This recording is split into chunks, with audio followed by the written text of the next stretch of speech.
2024 Subaru BRZ. For those who don't know, I actually owned a GR86 and before that an FRS, and between those two cars I've owned a vehicle of this platform for 11 years.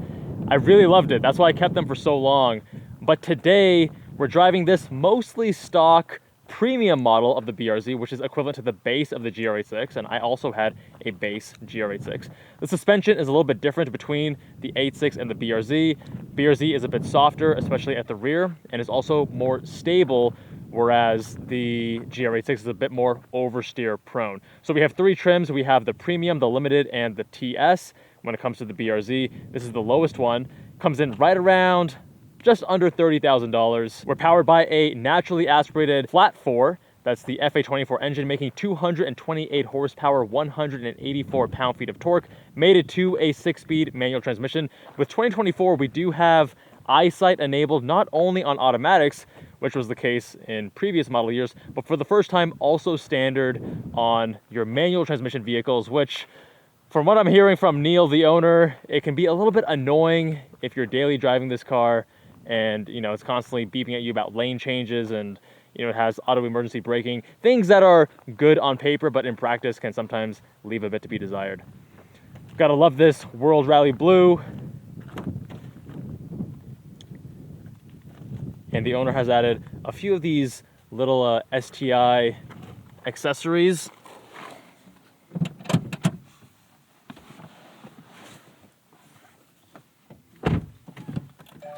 A familiar cockpit that I haven't been in quite a while, but I really, really like this space. It looks like he has the exact same phone mount that I used to use.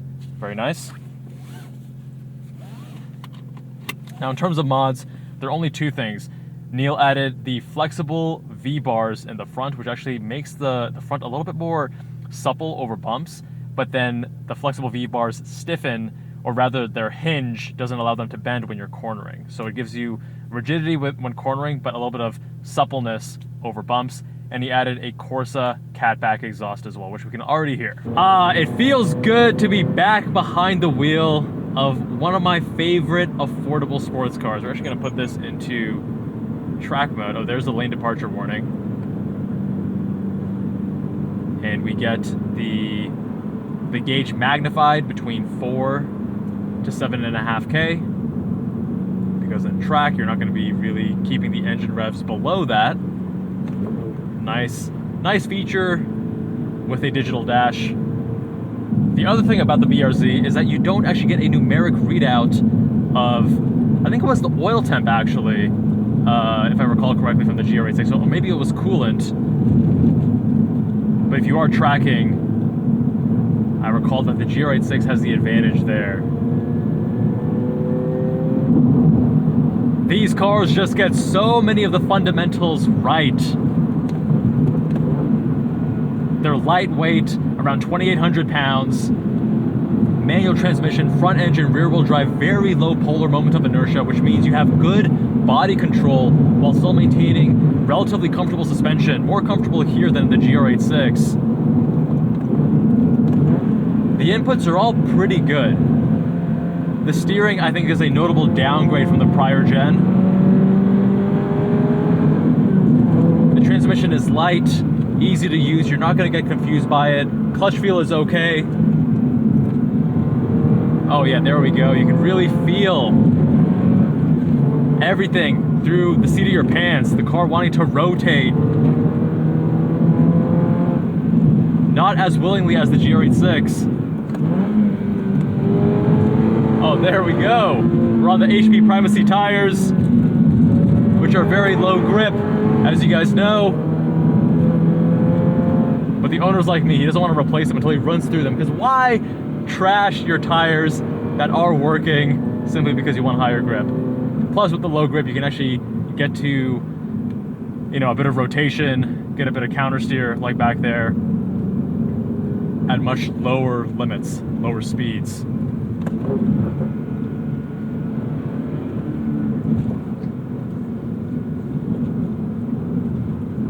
I think the catback exhaust is also much needed, especially if you're tracking, so you can actually hear the engine, because I always have to unplug the active sound module where it pumps engine noise through the speakers, because it sounds a little bit sibilant, a little bit harsh, and I found it very unpleasant to my ears. So having the catback exhaust puts the engine a little bit more forward, that exhaust note, and you can hear it then when you're on the track with your windows down, you know, going 10/10ths. All right, but now after owning an ND3 Miata for about a year, a little over a year, and getting back into a BRZ, you can see that the BRZ is a cheaper vehicle, right? And not in the sense of like the actual touch points and the interior design and things like that. I think so many people for both the first gen and the second gen of the twins have overblown the interior issues, saying that, oh, it's not nice enough and it needs to be, it feels too economy and budget. I never had an issue in the interior in either vehicle, the first gen or the second gen. And the second gen obviously is way better than the first. It's a dedicated sports car, it's cheap and affordable. The only main issue I had with my old FRS was the engine with the torque dip. It did add a little bit of frustration when you were just daily driving and keeping the revs around 3,000 RPM, right? But the Miata, the reason why it feels more premium is simply because they have the fundamentals right. They really fine-tuned all the details because they've had so many iterations, the 4th generation now of Mazda Miata.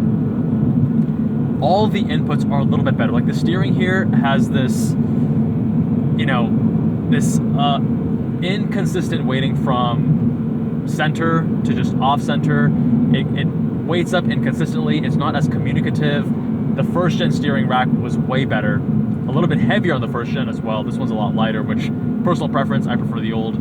Whereas with the Miata, now especially with the ND3, because they first brought electric power steering to the ND, the ND1, then they didn't really refine it until the ND3.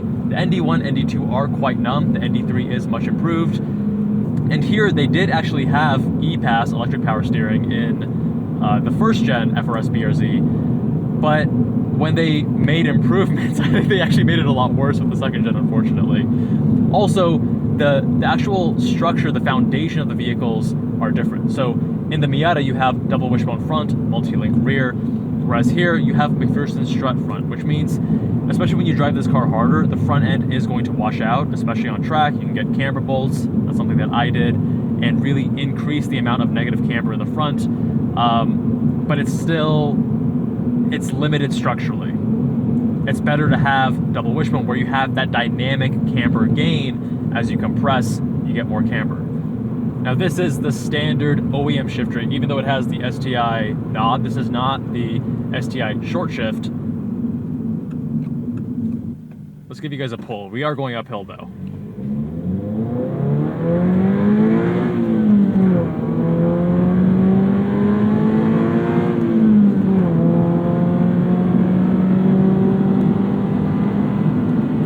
I don't have any complaints with the shifter. The throws are a good length. They don't feel too long.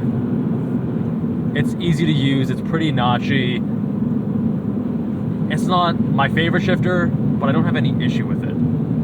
But again, going back to the Miata shifter, I feel, is substantially nicer to use. It has this added feeling of directness. It's slightly more slick. It's slightly more pleasant to use. They're both.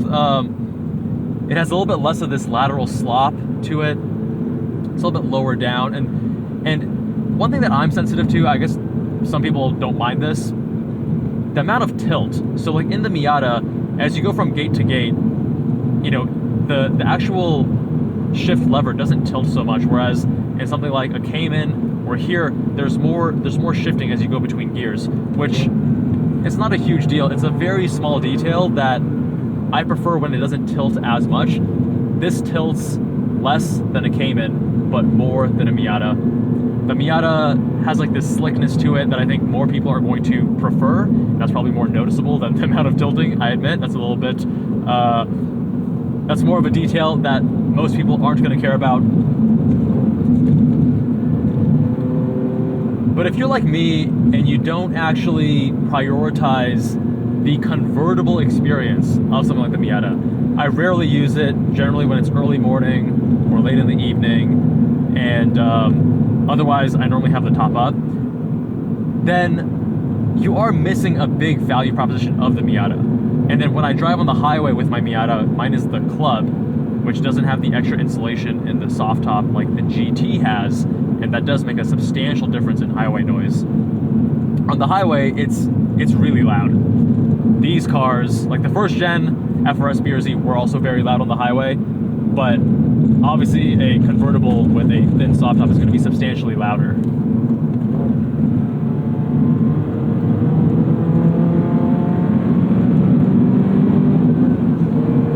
Even the smaller details like the throttle mapping, right? With this second gen in both the BRZ and the GR86, they adjusted the throttle mapping to be a little bit overly sensitive to make the car feel more peppy.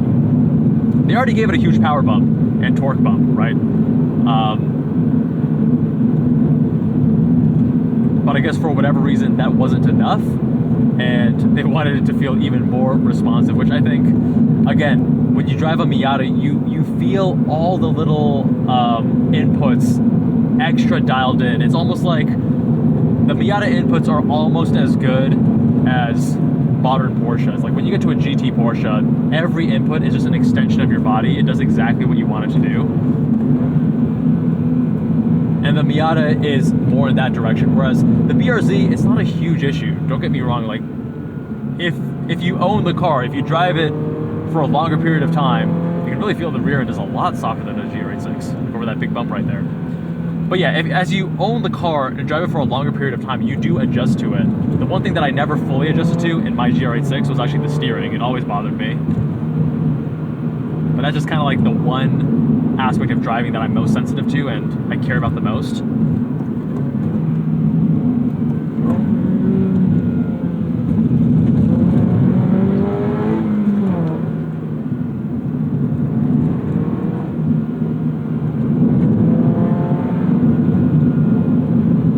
Softer suspension, you can really feel the body move. It tells you before it's going to start rotating, so you can prepare. Such a communicative car, at least through the chassis, right? The steering, not as much.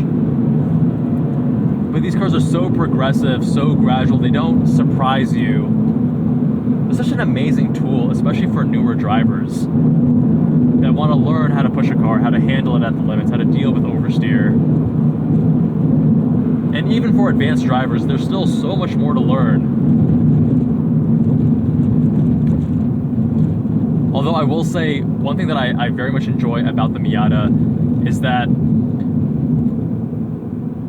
it's a lot easier to practice trail braking. So one thing that I've been focusing on a lot more over the last year since getting the Miata is trail braking. With the GR86, if you watch my older videos, you can see me eliciting some of that rotation with the brake pedal on some corners, but I couldn't do it on every corner. I wasn't as consistent. Whereas with the Miata, even though they added this new asymmetric LSD with the ND3, meaning that you get less rotation on corner entry, which would reduce the amount of rotation with trail braking, you can still elicit it. It has a substantially shorter wheelbase, something like 91 inches, whereas this vehicle, the 86 Twins, are about 101 inches. That, along with some other setup factors, helps the car feel more agile and rotate, right? Part of that can actually make the car feel a little bit less stable, which is why you may need quicker hands to catch it versus something like the 86 Twins. But the way Neil uses this is as his daily driver, and he used to have an NC Miata before, an NC2, and he mentioned that he couldn't fit his golf clubs. It would be in the passenger seat, but it would just like stick out and constantly roll around. Not an ideal situation in a Miata. Whereas here, these cars are so incredibly practical. I think this is the car to get if you are young, you don't have to haul a lot of stuff around, but you still want a single practical vehicle and you like driving. Like there's just no better car in my mind. That's why I had the FRS for 9 years. Like my mom would ask me, because I got my MD, I was in plastic surgery residency, I then quit, I started my business was doing well, I still had the FRS, and she's like, why don't you drive a BMW? You used to love BMWs as a kid. I was like, well Mom, now that I'm doing this YouTube channel, I realized that As much as I used to love BMWs as a kid, the E36, the E46, I just care so much about how a car drives more than anything else that the FRS is really actually giving me what I want in terms of driving enjoyment. And it's so practical, it's lightweight. That car is about 100 pounds lighter, so 2,700 pounds. The second gen is about 2,800 pounds. They're both incredibly practical. The rear trunk opening in the second gen is a bit smaller. That's due to the chassis changes they made here that actually increases the chassis rigidity substantially in this second gen versus the first. And yeah, they're just amazing vehicles if you want one single vehicle to do it all. You're a young guy, you can't afford multiple cars. You want to have sporty, fun driving experiences while also the practicality of 4 seats when you need it, seats that fold down. I would fit my bicycle in the back.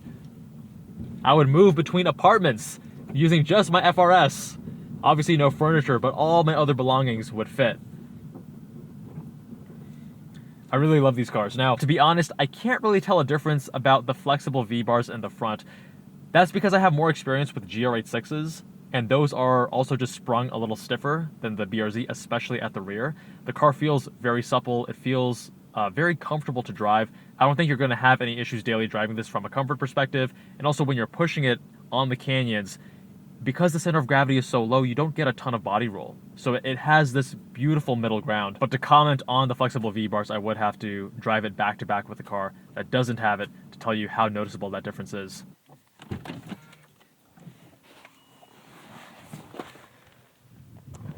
But my friends, tell me what you think.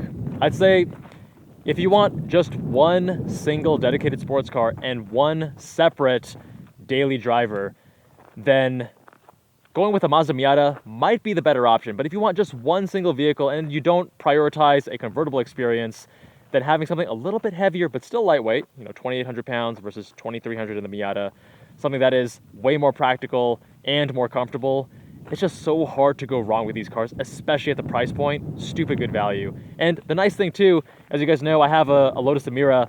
When you are driving a cheaper sports car, especially on track, like my Miata is 38, 39, this is about 10K less, you don't have to stress about it as much. When I take the Emira to track, I'm definitely worried about it. It's almost 3 times the price of my Miata, and there's just a little bit more stress associated with pushing that car hard. Big shout out to the owner Neil for letting me review his BRZ. If you want your car reviewed, visit us on jabalandcars.com. Fill out the form on the homepage. Much love, my friends, and I'll see you all in that next one.